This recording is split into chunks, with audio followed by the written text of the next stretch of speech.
Present.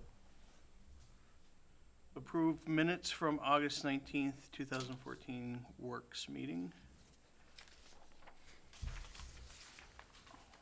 Or corrections? Do you see any corrections, I Daryl? do not. I move that we approve the minutes from the previous meeting. Second. Item number 3, Lunch Street North Spring flooding concerns discussion and possible recommendations. Mark? And/or Pass this on to Kevin. All right, not sure if you've got the memo that I had put together. It was emailed to you. I sent it to you last Friday. Yeah, I'll write it. Okay, I do have a couple extra copies if somebody would need some, but. All right, so basically Mark and I went out, beginning of September and actually took Pass it, some. Matt. You can use mine. I already read it too. So Mark and I went out there on beginning of September and just took some shots with a level. And you can, on the second page of the handout, these are the, particular elevations that we took right around where 707 and 714, the driveways per se are. What we noticed is in front of 707, there's an offset crown in the road. It's about 6 feet north of that particular driveway. Typically, when a street is constructed, this crown is in the center of the road.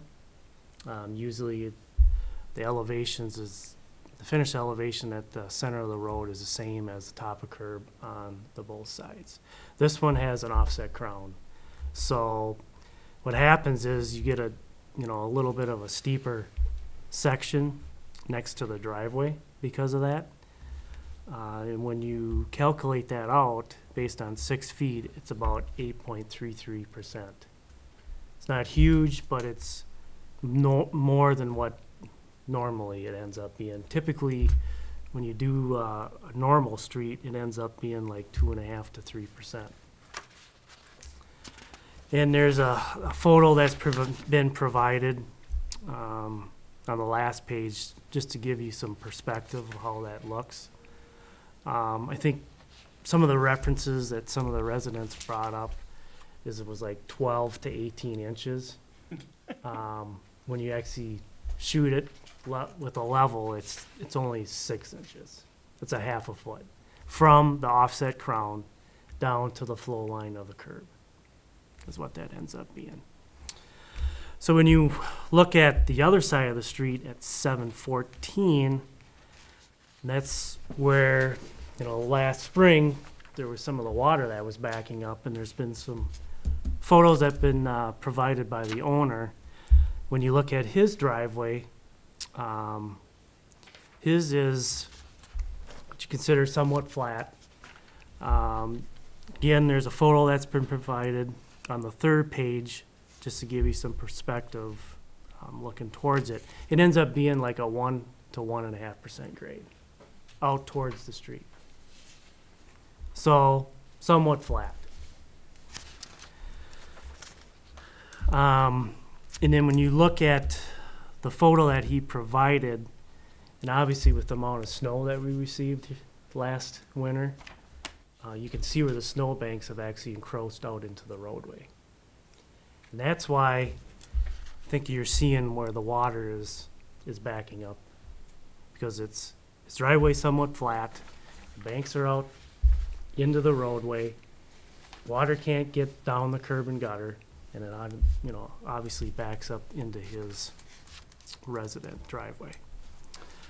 Streetwise, the current condition out there has a pacer rating of 5, which is a fair condition with some surface aging occurring. So it will need, a seal coat or a overlay in the future. When you're looking at redoing that street, you might want to consider adding some additional inlets. There are some storm sewer inlets up on 10th and Lund Street, and then to the north, roughly 300 feet to the north, there's another couple set of inlets that drains to the west. I mean, spacing wise, in this area, it seems sufficient. It's like 500 feet. But when you go to the north, there's quite a stretch there. It's almost 1,000 feet before you get to your next inlets up in that area. And then along with that, just to try to flatten out this slope that's at 707, then you could look at doing a standard crown in the center of the road, which would flatten that out some. Unfortunately, you know, the immediate fixes, I mean, it'd be quite costly. You almost have to deal with them when you're looking at redoing the street. I think, you know, you would, hopefully you wouldn't get as much snow this year, or try to get the snow banks as far back as you can. I know it's somewhat difficult when you only, you get them up so high and the stuff wants to fall back down in, but, you would, hopefully, maybe you could try to, look at that area a little Who more. does that site, Mark? Is that, That's on the snow removal contractor's route. So, immediate, if we could try to, look at that a little closer when they actually are doing the snow when are plowing. we due to improve Lunch Street? I know we've got, It's scheduled to be seal coated next year. Actually, it was gonna be done this year, but it's been Right. pushed back to next year. but As if, far as so, reconstructed, it's not Yeah. scheduled for that. We got a lot of other streets that need it before that one does. Yeah, it's not on the 5-year capital improvement No. plan by any means. that's, Yep. yes, Daryl. Mr. Chairman, if I may, after our last meeting, on the way home following our Public Works meeting, I did drive past this location after it was brought to our attention by the residents. Mhm. And the committee chair stopped while I was there, and we both looked at this. Frankly, I thought I was going to see something much more egregious than what I did. Yeah, Based on what I was hearing, I thought that this was going to be a very obvious situation that needed immediate attention. I must admit that I did not see it that way. I saw what you saw, that Yep. yes, it's fairly flat and there is a Mhm. distance to the outlets, but this whole area is flat. I mean, it goes up the street as you go Yeah. north. yeah, I think at some point in the future, we need to keep in mind that this needs some action at such time as the street is done. Yep. But I don't think that it's prudent for us to undergo the expense to correct what is clearly an inconvenience, but not a hazard. And I think I phrased it that way. I don't see this as a hazard, insofar as it creates a traffic safety. The residents indicated that there's some freezing, and I can see that may well occur, but I think you're correct. It would occur if the water is not able to go past these residents down to the opening at 10th Street, mhm. and if the snow is kept back from the curb, that should alleviate that. Yeah, I think that'll do, yeah. Ballpark figure, what would it, not that I'm suggesting, but in the event that the residents obviously took time to come in and voice their concern, which is a lot more than Yep. many other residents do, so, right, so to have the complete story is, yeah, we see that, there's this, what was it, 6% or 8.33% slope, so Yep. it's 6 inches. Yep, We get it. There's water pooling. It's not on the 5-year capital improvement plan. We'll make sure that the snow removal contractor is diligent about getting this out of the way. yep, If you got issues, come talk to us. And oh, by the way, the cost would be approximately, typically if you were to do a total reconstruct, I don't know what the utilities are in this area, but you're gonna be looking at $350 per foot to do everything. Usually the sewer Sewer's probably $75 a foot, and the water's about the same, so there's about $150 there, just for the utility part of it. So if you take, so you're probably looking at around $200 a foot if you're just gonna do, you know, maybe some storm sewer and some curb and gutter and redoing the street and stuff. So, adds up in a hurry. Yeah, and if we're gonna do that with the age of that water main and the age of that, sewer, I'd recommend if we're gonna do anything, we do a complete reconstruct. That means everything. Yeah, so then you're, you know, around that Of the entire street. Correct. $350 a foot then, whatever the length is. Alright. So, depends on how, you know, how far the project limits would end up being. That street's probably around 1,500 feet, I'd say, so. Got it. Thank you. Thank you. Thank you, Mark. Item number 4, filling of public works position, discussion and possible recommendations. As we're all aware on the board, we've got 2 vacancies to fill. One was expected, I think one was somewhat unexpected. And I think Mark, it's gonna hit the paper this Friday, Actually, it goes in, it'll be coming out tomorrow. tomorrow, so, It's also on the village website as of this afternoon. discussion, Mark? Basically, you have in front of you is kind of a timeline that, we're looking at. Initially, it has some history. I've met with, both the Public Works Chair and the Village President on the 7th, when we found out that, Mark Olsted resigned his position. Initially, Mark was gonna stay until December 31st. Since then, Public Works, Mike Eggers, decided to retire from his position. And Mark Olsted, basically asked for an earlier, asked to be able to leave earlier, just because with deer hunting come up, he doesn't want, but, with only 2 of us here being full-time, it would have been every other weekend, every other night, and with him being hunting and everything else, he would have rather, you know, he just asked for an earlier time to leave. Kind of going back on the history, back on October 7th, I approached the Public Works Chair and the Village President, you know, to get authorization to start the hiring process to fill the 1 position. Now it's 2. We did do the required in-house posting first. We did send in, bids are now going out for the advertisement was sent to the paper on October 16th. Oh, I'm sorry, will be in the paper on the 16th. I'm sorry, yeah, we're gonna send it to the paper on the 16th, 22nd and 29th will be when it's advertised. I said it's also on the village website. Deadline for applications is November 6th at 4 p.m. Right now, I'd like to, and this is one thing we have to discuss, I'd like to conduct interviews on the Thursday, the 13th. I'm thinking the top 5 candidates, hopefully starting about 3 o'clock.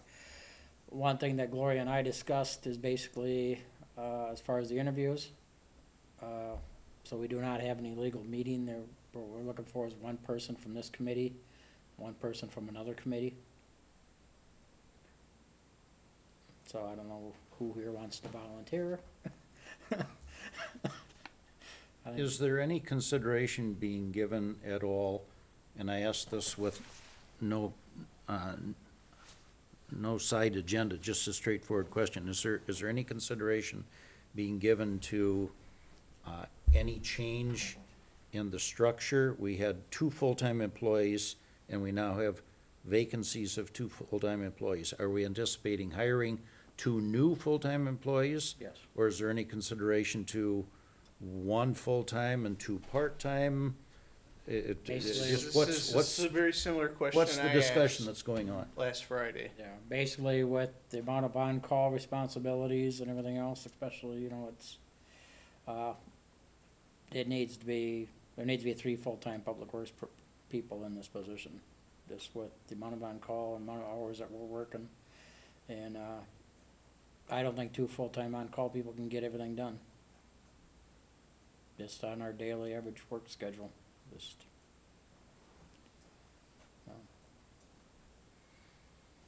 Just remember during the summertime, we're not only, we're doing parks, we're doing streets, we're doing water, we're doing sewer, for, you know, What are your thoughts, and Daryl? plus my administrative stuff, everything else, it's,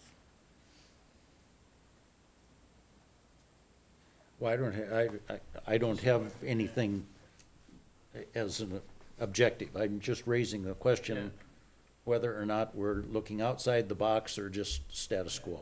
That was my only question. because you have to remember during the winter time and everything else, what we've always done in the past is with the 3 full-time public works employees, 2 of you are always available, 2 of you always go out on weekends, 2 are here on call, because it has to be 2 of you plowing with the snow removal contractors. Gives one guy basically one person has every 3rd weekend off during the winter, and that's. And right now, that was the biggest complaint I had with the last 2 full-time guys, is there's just way too much being on call. And there is, How much, they're hourly, so they're eligible for overtime. How much overtime did they do you know, last year? I think right now we have it scheduled, I wanna say it's, I believe we have it figured at, I can't remember if it's 40 or 50 hours overtime per year, you know. I would have to double check that. I already know we're still going through the budget thing, so.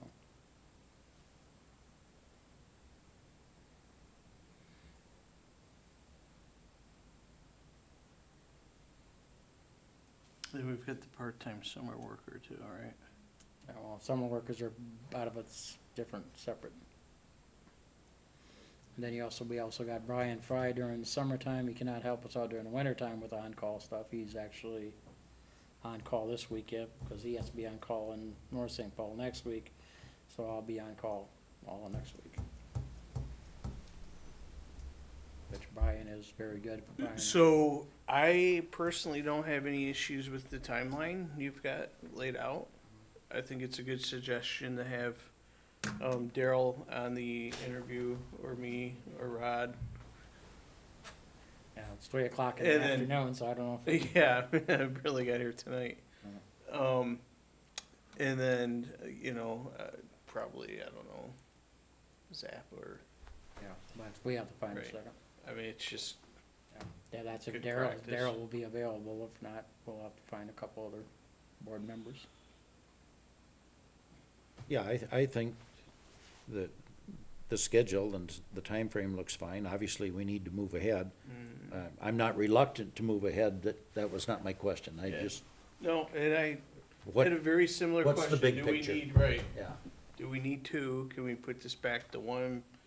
I'll I'll tell you this, if we go back to, there's a chance we might have another opening, because like I said, this is gonna be way too much on call. Careful there, Mark. Yeah, so, Have we ever done 2 in the past? yes, Is we it- have. Yeah, Did that for over 5 years, and I do not wanna go back there. all right. Well, Mr. Chairman, you're looking for a motion with respect to the time frame. Yes, please. I move approval of the indicated time frame for the interview and outlined process as indicated in the memo. I'll second. All in favor? Aye. All right. Thanks, guys. Engineers report? Just one thing I want to bring to the committee is basically the Highway 35 project at the state. If you remember, we sent them a letter back beginning of this year, and I got a response letter back from them. I actually did call Jim Koning again just to revisit that issue, because I knew, the city of Hudson was looking at doing a project down there. And they're planning on doing water main replacement down through that stretch, so they're definitely gonna have to close the road down. Right now, it's tentatively scheduled for like 2019, 2020. After the bridge is open. Right. So he would like to see the village send another letter back to them, basically requesting like a meeting per se, with the village to look at some options for maybe some cost sharing as part of that project. And I think everybody's well aware of the utilities in that area and real old. I know Mark has got them on schedule to have televised yet this year.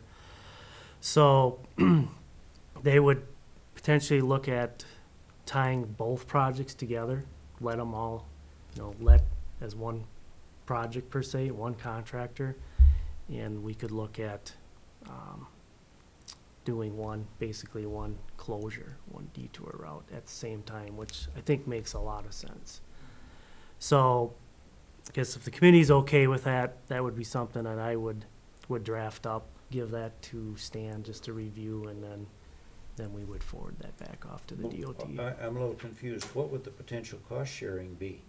I understand as far as the road is concerned, but there's no cost sharing on our utilities that I'm aware of, right? Correct, that would be 100% funded by the village. Right. It's when you get into like the storm sewer, the curb and gutter, the asphalt, if you're gonna redo the sidewalks, where's that all gonna fit? Typically, like on an STP project, 80% of that is picked up by the state and 20% by the municipality, local share. With that street being redone not that long ago, and I know outside of the traffic lanes, the village had to pick those costs up. That's something, we would want to meet with the DOT reps and start, exploring what they're thinking and what the village is, and kind of seeing where all those numbers come into play, because obviously it's going to be a huge project. And if you have one contractor doing that much curb and gutter work and storm sewer work, everything else, the price is definitely gonna go. Yep. way Oh, down. yeah, economies of scale would Yep. weigh in big. I Yep. get that part. So that's what he had suggested to me, that we would resend a letter back to him, basically restating kind of the same things that we had asked for before, but then open it up. We would like to take it to the next step and set up a meeting with those folks and start, looking at the logistics of things, what the cost would be and scheduling and all those items, so. Because right now, the Hudson project is kind of in the scoping stage, so it would fit in, we're kind of hitting the right time period. If the village would wanna proceed with looking at doing that whole entire stretch, this would be the time to do that, so. I don't know if you need a recommendation or anything, but that's Yeah, no, I mean, just a consensus. what part of 35 here are we, I recall when I first moved in, that end was done. Yeah, so basically it'd be from the Malibu Bridge up to Summer Street Okay. is what we'd be looking at doing. So, and again, if you remember, we approved to have that stretch televised, which my understanding is still gonna happen this year. So just, so I've got it straight, then the letter would go to, Something I would draft up, give it to Stan, he would review it, and then forward it off to DOT. yeah. Kind of the same process that we went through with the original. And then letter when that would sent. we engage with Hudson proper as far as doing this as one complete? I mean, I would assume at some point we would need to talk with them and, Yeah, right? yep, we would probably bring those people into the Their picture. public, whoever their public works folks Yep. are. Don't let Mark Zappa know we're doing this. He might disown us for working with the city of Hudson. So I don't have a problem with you drafting up a letter. Yeah, Okay. there's no downside to. Yeah. Sure. No, I just wanted to bring it, to your attention, make sure you're Okay. aware of what's going on, so. Okay, Perfect. we'll move Thank you. forward on that, thank you. Director's report? Really have nothing except for, just with what's going on now, with me being the only full-time here, things are gonna be moving a little slower. And basically what I'll probably most likely also be talking to Zappa Brothers, who have our snow removal contract this year, because there's a chance they might have to do more of the snow removal until we get our guys in here trained and ready to go.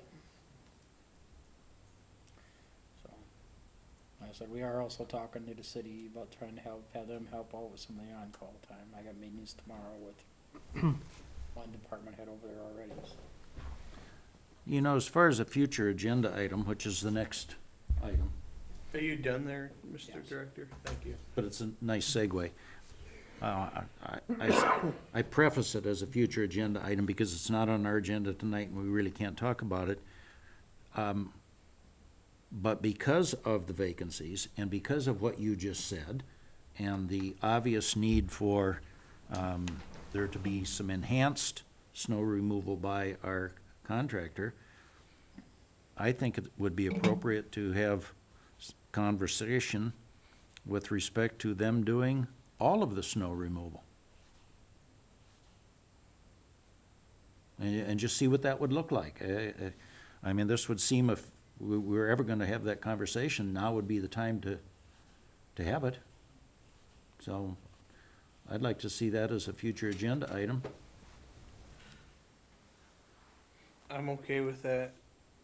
I will preface that I thought that Zappa Brothers did not want the whole thing. Right now, it's set up basically, right now, I'm saying let's talk about it. yeah. Right now, it's set up basically, it's 40% village. Yeah. It's actually probably, All right, it was no, 50-50, now it's going down to, and Yeah. I have not met with our snow removal contractor regarding this yet, so I don't wanna go too far. We're without- talking new employees, training, I mean, everything that goes with it. I'm thinking, whoa, we better have this conversation. So, I don't wanna think about it. unless you hired a seasoned person that's, Yeah. That's what done we're it hoping to before. do, is hopefully have somebody that. you know, you will might have to experience. bump the per hour up a little bit, but it might be worth it, right?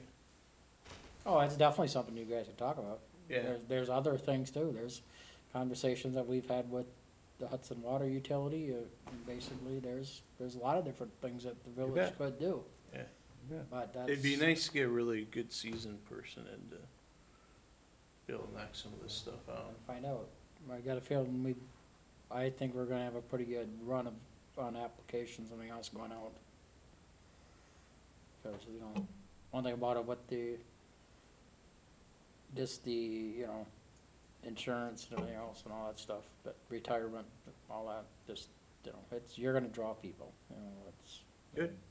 And that's why basically, and my thing is, I put it down that the person does have to have a CDL, and they have to have their Fed Med card within 90 days after taking the employment, which is basically, they just need a DOT physical, so. But I do think we're gonna have quite an interest in this job. I just wish we would have got the notices earlier, so we could add more time, cause I'm trying to squeeze all this into a very small timeline. Yeah. But, All right, so we'll put that on as a future agenda item. Any others? next month, you also have the tree removal contract will be going on that too. I haven't had enough time to work on it or get the thing. out to everybody. Tree removal, so. Yeah, tree removal contract expires December 31st of this year. Okay. So, I'm gonna be talking to Gloria. We kinda talked about it for a little bit, never really did anything, but possibly just sending out a request for bids,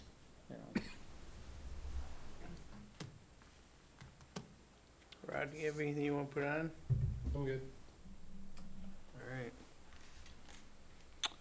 Item number 8, adjournment. At, 6:37 PM. Thank you, Thank you. guys. Thank you. 33.